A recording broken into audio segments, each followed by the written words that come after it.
cyclists, because it seems like a pretty big group.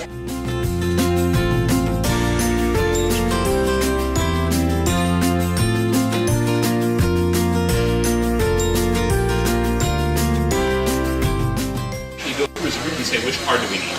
And the goal of this is just for them to understand that there are specific things you can do, right? That empathy and leadership and collaboration are a set of learnable, observable behaviors that, if made explicit, can be cultivated. So a similar thing happened with one of the teams that worked on redesigning the bus stop, and their insight was basically like, bus stops are dehumanizing, right? Like no one's talking to each other, you're isolated, and I think you were there for some of that. Yeah. So they developed this giant Etch-a-Sketch, right? I think one of your feedback was, what if you made it two-player? What if you made it so that people had to interact? It's going to be like, put an Etch-a-Sketch in a jar. They actually developed that and had this huge Etch-a-Sketch.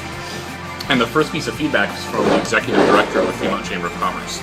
And basically what she said was like, I love that and I want to pay you to make that for me.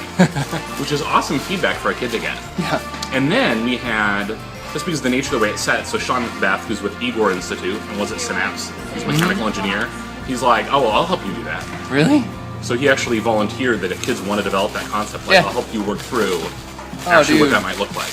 I think what I like about this model that wasn't intentional when we started it 3 years ago is that it's a lab school.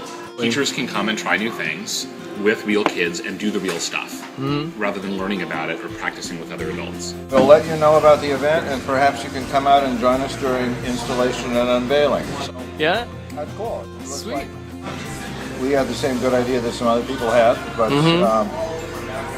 they're hooking these kids up with opportunities and events, and That's awesome. they can see that this is actually possible. Something's happening, and somebody else liked their idea enough that they're already doing it. Yeah. It's so powerful.